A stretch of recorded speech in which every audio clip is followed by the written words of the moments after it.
आदरणीय मेरे प्रिय दोस्तों और भक्तों, आपके समक्ष आज कबीर साहब के कबीर बीजक में से रमैनी संख्या 40 के बारे में बात करते हैं। दोस्तों, उम्मीद करता हूँ कि यह वृतांत रमैनी संख्या 40 आपको पसंद आएगा।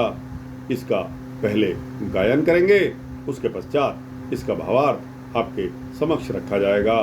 दोस्तों, ज़्यादा से ज़्यादा 5 लाइन की ये रमैनी है और इसके साथ जो साखी है वो 2 लाइन की है। तो दोस्तों, उम्मीद करता हूँ कि आप बने रहेंगे इस वृत्तांत के अंत तक मेरे साथ। आदम आदि सुख नहीं पाई, मामा हौवा कहाँ ते आई। आदम आदि सुख सुधी नहीं पाई, मामा हौवा कहाँ ते आई। तब नहीं होते तुर्क ओ हिंदू, माए के रुधिर पिता के बिंदु। तब नहीं होते तुर्क ओ हिंदू, माए के रुधिर पिता के बिंदु। तब नहीं होते गाय कसाई, तब बिस्मिल्लाह किन फरमाई। तब नहीं होते गाय कसाई, तब बिस्मिल्लाह किन फरमाई। तब नहीं होते कुल औ जाति, दोजख बहिस्त कौन उत्पाती। तब नहीं होते कुल औ जाति, दोजख बहिस्त कौन उत्पाती। मन मसले की खबरी न जाना, मति भुलान दुई दीन बखाना। मन मसले की खबरी न जाना, मति भुलान दुई दीन बखाना। आदम आदि सुधी नहीं पाई, मामा हौवा कहाँ ते आई। यहूदियों के आदि पैगंबर हजरत आदम यह नहीं जान सके कि उनका जन्म कैसे हुआ और उनकी बीवी हौवा कहाँ से आई। दोस्तों, आदम यहाँ पर सबसे पहले आने वाले मानव का नाम है, जिसको आदम कहा गया है।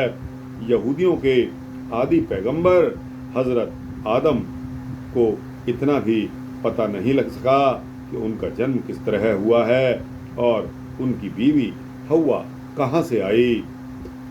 तब नहीं होते तुर्क ओ हिंदू, माए के रुधिर पिता के बिंदु। माया सृष्टि के पहले हिंदू मुसलमान नहीं थे।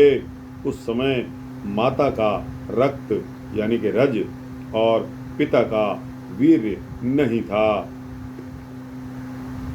तब नहीं होते गाय कसाई,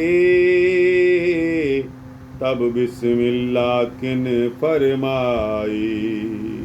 उस समय गाय नहीं थी, उसकी हत्या करने वाला कसाई भी नहीं था। तब बिस्मिल्लाह कहकर जीव वध यानी के हलाल करने का हुक्म किसने दे दिया।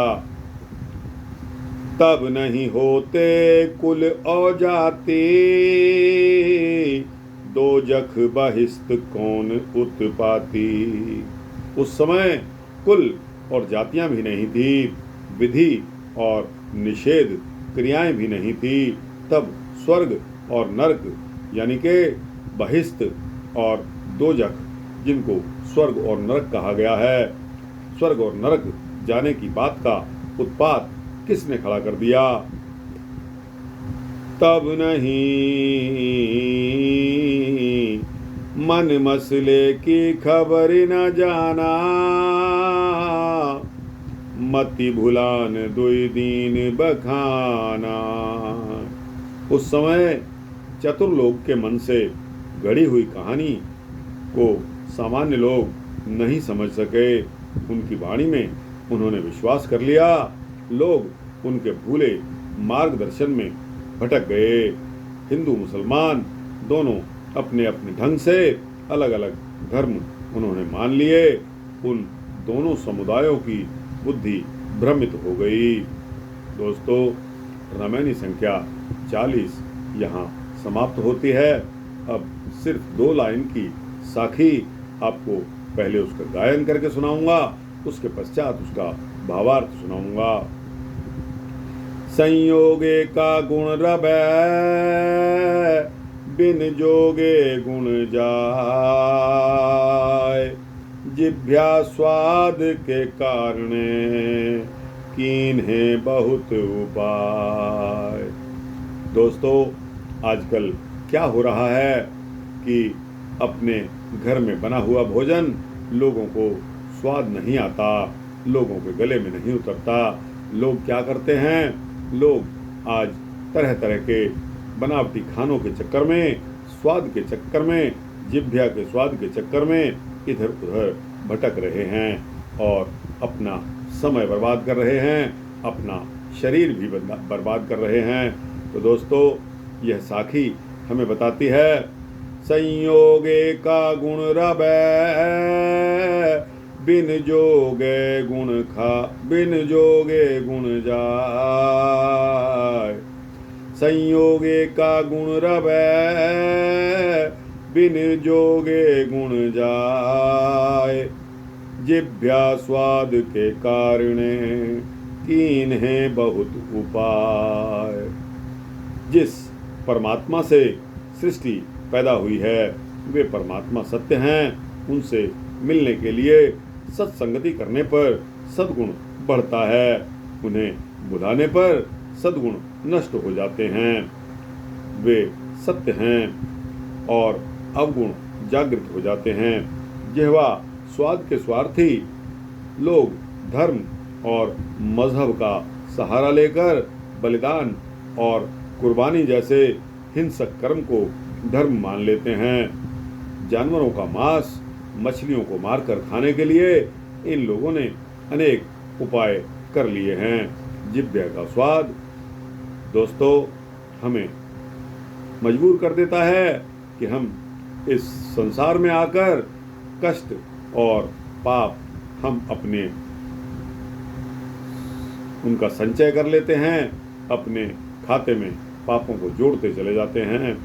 जिस परमात्मा से सृष्टि पैदा हुई है उनसे मिलने के लिए सत्संगति करने पर सद्गुण बढ़ जाता है, उन्हें बुलाने पर सद्गुण नष्ट हो जाते हैं और अवगुण जागृत हो जाते हैं।